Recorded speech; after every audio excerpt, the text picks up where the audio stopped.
Okay, hello everyone, and welcome to the ninth edition of the midweek IPL review. Uh, the review comes at a very opportune time where the IPL season is really boiling down to the most juiciest parts. We've got a lot of fun, a lot of great matches that we're going to review, a couple of good ones that we preview. I'm joined today by the fantastic, the fabulous, the very funny Arun Sriram. Hi, Arun. Welcome to the midweek IPL review. So let's begin this review, Arun, by a quick glance at the points table as they stand, right? And this is where the points table stands. We have the happy consequence of, oops, sorry, 1 minute, let me share the points table properly. All right, so here we go. We have the happy consequence of RCB coming into the top four of the points table. Um, your comments or your views, Arun?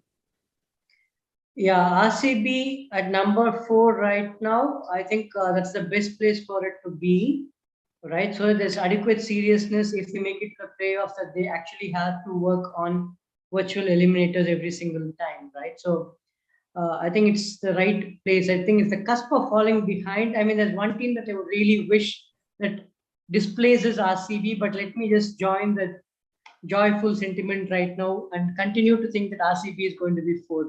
I think Faf has done a fabulous job. So Faf du Plessis has done all that he can within his powers, including staying to the last ball. Although he wanted to retire out himself midway through to give way to Dinesh Karthik, I think he's been a phenomenal leader. Yeah. Yeah. What's your view on the points table, right? I mean, I think it's at this point, it's quite clear that the top three most likely will make it through.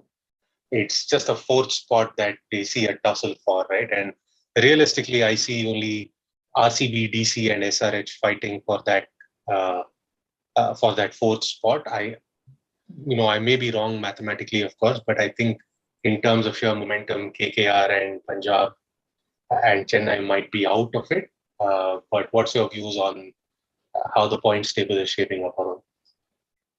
I think you're right, Abhinav. It's more the fourth position. I would think RR would get one more win under their wings and they should be able to make it. And yeah, statistically, you may possibly, like you said, a couple of more teams may have a chance. PBKs can anyway lose it, even if they're in the second position now. Hypothetically, they still have a way to get back to sixth position or seventh position. So that leaves with SRH, DC, and RCB. And I think if there's one other team that could make it, it would possibly be DC because they owe their auction table owner something for all the genius that he pulled out in those 2 days. SRH unfortunately seems to be a little lost because they're now starting to experiment with their bowling combination, which is not something you normally associate SRH with. A little more conviction in their bowling and praying that Kane Williamson would come to the party someday could possibly get them out. But I would still think it's more a toss-up between RCB and DC. Yeah, seems the case, but this is the 14th. This is the fun of the IPL where we've seen surprises. All right, so let's dive into the three matches that we're going to review today, beginning with the match on Sunday afternoon evening, which was Sunrisers versus Royal Challengers Bangalore.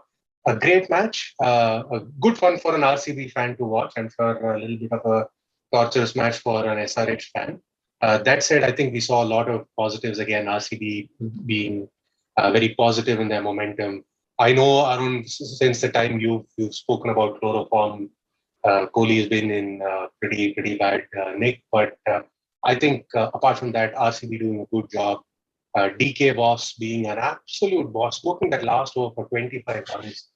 And I personally believe it was those additional 20-25 runs that Karthik played in the last over that mounted the pressure on Sunrisers. And they were trying to catch up from ball one, right? It didn't help that right in the first over, Kane Williamson went out without even facing a ball through that silly run out. And then, Abhishek Sharma also went out because of Maxwell's bowling. So they were just trying to play catch up, but they simply didn't have enough in their tank to go all the way to 190, having lost those two and facing that constant pressure of the run rate. What are your comments and takeaways from this match, Arun? First thing is that RCB doesn't have a great record while playing the green jersey, apparently. I think they've just won once before. I think this is just the second victory in the green jersey. So that's a good message that, when you go green, you possibly go greener on your points table as well. Let's not talk about Kohli. I think he's gone past being trolled, being, critiqued upon. I think he just needs sympathy and a lot of prayer from the billion that we have in India. So, and Dinesh Karthik, I would still stick my neck out and say that he is still surviving on the opposition's largest. And once you give him one life, and then I think there are two averages to Dinesh Karthik. One prior to his first catch being dropped, and the one after that. I think it's always in two halves. I think what was more commendable, like I mentioned, was Faf du Plessis' consistency, or when it really is required, he just steps up his game and lasts the full time. I think numerous times that he's just been at the crease till the very end. Kudos to his stamina there, right? And good supporting act from others as well. Maxwell played a good cameo. I think Patidar was good. And then as far as bowling is concerned, people were saying Hasaranga has not come to the party yet, but I think he chose the right day to get there so that there's a little bit more dominance on the table. It couldn't have come at a better time. And the other bowlers, as expected, are contributing to the extent that they can. I would really wish that Siraj also steps up, and maybe that will release some pressure off Harshal Patel as well. So that could give some choice in the in the death overs. So that would be one box that I would have RCB tick in the next couple of games as far as bowling is concerned. Right. No, I totally agree with you. I think every time Hasaranga came into bowl, it seemed like he was going to pick a wicket. He just had that air of danger around him for any batsman out there, right? So it was good to watch, right? So with that, I think Arun, it's time to move on to the next match. What match do you have in store for us? You can guess what match it would be, right? The great CSK DC, and I think that match, I think Rishabh Pant did the best that he could for CSK, which was to make CSK bat first, right? I think that's something that even Dhoni wouldn't have done for CSK. So thank you, Rishabh Pant, for that. Because when they play first, I think CSK is a different team altogether. I think they put a target of 300 against their names and start scoring. I think Conway making the most of that, played an absolute blinder. I think again it's about whether how chanceless that innings was. I don't know whether he was dropped or not, because I'm losing track of how many catches are being dropped. Except for Rinku Singh, everyone has a drop catch against them. So I think that was a brilliant innings. And Shivam Dube, number 3, he got in the side in place of Jadeja, who was supposedly injured. So I think he did full justice to that promotion. Dhoni again showed glimpses of what he is. That was great. And I think bowling wise, the usual suspects, Mukesh Chaudhary, Moeen Ali, I would see him more as a bowler than a batter this particular season. I think it couldn't have been a better match or a more complete performance from CSK. We can always say it's possibly a game too late. It doesn't matter. It lays the foundation for a fantastic 2023. And I think they'll still be convinced that 35 plus is the right time for a CSK recruit. And I think we are possibly 15 years away from Hangar Girkar doing this debut for CSK. If you follow the Marvel universe, there's this Scarlet Witch, right? I believe Dhoni is the Yellow Witch, or whatever is the equivalent. It's a pretty bad color for someone to make their own, but it's almost as if Dhoni has this ability to pull some players aside, just whisper something into their ears, and suddenly they become magical, right? Like look at Shivam Dube this season, for instance. There were a lot of memes, there was a lot of trolling going on about Shivam Dube can only succeed under Dhoni, right? And he's been successful. Devon Conway, we thought he was a test match player. My God, he's such a powerful batsman up top. And that combination of Gaikwad and Conway is probably one of the best opening pairs that I've seen this year. Close second, of course, is not there at the moment due to illness, is Shaw and Warner, right? But I think Devon Conway and Rituraj Gaikwad, if they'd started opening this year with them, I'm sure at this point CSK would be in a much stronger position. But it also begs another question of the sliding Robin Uthappa. Right, he started the match as the season as the opener. Slowly, he's now moved to a tailender almost. Right, and I wonder what his role is. I wonder if he's going to find a place in the CSK squad of the next few matches or next season because of the way he's going down. Usually, it used to be Dhoni that used to wait to come in pretty much at the last ball, but now Dhoni is coming up before them even. So strange circumstance I feel, but Yeah, nothing wrong.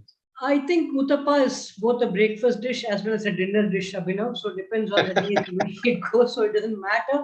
I think it's more what the time of the match that he couldn't have been there, the 15th or 16th maybe. Yeah, So it was just and he played a selfless one ball duck, which is still okay, and that's the kind of guy yeah. that he is. I think that's what CSK respects a lot. So I Hmm. wouldn't think he's sunsetting yet. Yeah, that's my view. Yeah, I'm not saying he's sunsetting. I'm just saying it's a little difficult for him to find a place because he's a natural opener, and now he's just sliding down. So maybe his efficacy is a little into question. But yes, I'm sure sometime when CSK loses a bunch of wickets, he's going to come into great relevance again, right? So anyway, so that was a fantastic match. You want to touch anything about the role of Delhi Capitals in this match because we seem to have spoken only about Chennai.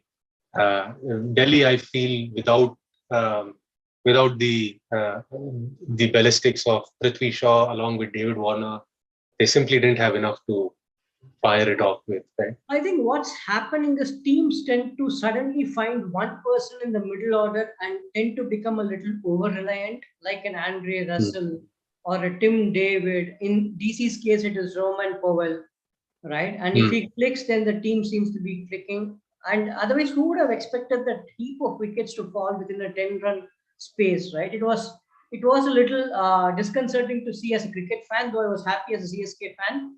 I think that over reliance, maybe GT on Rahul Tewatia and David Miller, they fall into the same trap as well. I think everyone needs to understand their role, and all of them are struggling in the number three, number four positions. If that is kind of fine tuned, like Rishabh Pant should possibly look at playing a slightly longer innings. I don't know if he's getting pressurized by what DK is doing at the other end with RCB, but each of them just need to take that match in its merit and play because it's a very capable side, extremely capable side. And again, messing up with I don't know what's happened with Lalit Yadav because if he's fit, he definitely needs to be playing ahead of Vipul Patel. So again, team selection they could have gone better, but if he's injured, then fair enough. Maybe Ripal Patel came in his position. Yeah. Yeah, I mean, I felt Rahman Paul this season has taken quite some time to warm up. He took quite a few matches where he didn't do much. Then he had a few good matches, and then now he's again a little off, right? And yeah, I'm sure, like I've said this before, I feel David Warner is a linchpin for them. There's nobody else in that squad who can stay and bat more than 20 Right. balls, which they're showing, right? Anyway, moving from a team that can't bat more than 20 balls to another team that's not been batting for more than 20 balls, we're talking about Mumbai versus Kolkata. That's the third match we're going to review today. A big win for Kolkata. Very nice to see Venkatesh Iyer back in runs. But I see this match in two parts, right? Particularly from a Mumbai perspective. I see first off the brilliance of Bumrah. I mean, he had an outstanding spell. His numbers were 4 overs, one maiden, 10 runs, 5 wickets. You know, it's just people have been pounding down that he's not been effective, and he's just come screaming out and just captured everything. As fantastic as Bumrah was in the bowling department, the batting department just let everything go. I think Ishan Kishan played a decent knock, a long pending knock, but really nobody else in that squad stepped up and did anything. And I mean, if you take away the 51 of Ishan Kishan, the highest score is 15 runs by Kyron Pullen, and that's just a disaster of a batting lineup. I know they're very low on confidence, but I would have thought that Mumbai, with nothing to lose, would probably be playing a lot more freer cricket. Clearly, that hasn't happened in this match. What's your take on this, Arun? I think MI, they missed a trick. They should have used the absence of Sky to push in Brevis and remove Pollard from the squad. It wouldn't have felt as harsh. They could have used it Hmm. as a nice little segue to get Brevis back, because moving Tilak Verma onto number 3 was a little bit too much of an ask on a youngster. And given Rohit Sharma's form, he was virtually opening. I think that's something that they should have possibly done. That would be one thing. Of course, yeah, the bowling was really good. I think they should have a little more confidence on Murugan Ashwin, give him a longer run. Fantastic to see Karthike, kind of coming to the fore. I think 2-3 matches on the run, he's doing really well. There are some positives, and as a team, I think it's harsh on us to expect Mumbai Indians to deliver results today, because they were just expecting Jofra Archer to come over next year. So if the investment is for 2023, 2022 is a net practice. Nobody should be surprised. Yes, we should have. I mean, it's fair to expect Rohit Sharma to click more often than he has this season. But give him an off season. He's been batting tremendously for MI for seasons together. It's a season where everything that could go wrong is perhaps going wrong. If they can smell the coffee, they should be able to take a decision on Kyron Pollard. I think those a couple of bold decisions can still be taken. They still have a couple of games to go. Like, I think 2020, CSK kind of got into momentum in the last few matches, and that kind of went into 21 with a slightly clearer head. I really want Mumbai Indians to come back to the old glory, because personally, I think they're a side that invested in talent, groomed them, and won with people as they grew, not invested in superstars and then getting a trophy that most teams can do. But I really appreciate Mumbai Indians for what they did in the 2014-2015 period and built it. I think they can turn the corner around in 23. I'm fairly confident about it. Jofra Archer playing or not playing, I think this season everyone is, I mean, most of the established. There was a time when the 4 major metros came into the last 4. So, and so it's okay. It's a season that they should be able to forget for the right reasons and remember for the right reasons as well. Yeah, no, I see where you're coming from, and I'm convinced that next year they're going to be a big. They're going to do a lot of shopping in the smaller auctions in between the seasons, because they need more people. And I only think Kartikeya is in there because there's nobody else that can turn the ball around, and Murugan Ashwin needs one more person who can turn things right. So I'm sure they'll buy and they'll come back next year very strong. You had something. Yeah, on KKR as well, right? I think there's a reason why they got about 24 or 25 players from the auction to play all of them, right? So I think it's a question of Venki Mysore donning the gloves and becoming the wicket keeper in the next match if possible. But I think they've used almost everybody possible. McCallum may just come back as a keeper. He can definitely do a good job. So I think they have a strong squad. Maybe Ravin Tambe can come and spin the ball. Anything is possible with KKR at this point in time. They're blowing hot, blowing cold. I don't see them to be a consistent side that's going to make it to the playoffs. No, they're not. I was just about to say, because again, they've got Rahane back in there, right? Who's played a 24 ball, 25. So clearly a sign of a team that's in hot water. To bring Rahane back in a T20, they're just above Mumbai Indians in terms of being in hot water, in my opinion. But just the poor form of Mumbai Indians making this a decent win for KKR. They won by over 50 runs, so they should be happy. But again, we've spent enough time speaking about a match with literally no consequences on the points table in the rest of the season to come. So let's move on to into a few previews, and we're right away again going to go into previewing a match that's going on today. The top of the table battle, Lucknow versus Gujarat. Where do you stand on this battle, Arun? What's your preference? I think in this marathon of an IPL, slowly I would expect Lucknow Super Giants to overshadow Gujarat Titans. Gujarat Titans has punched above their weight as much as they could.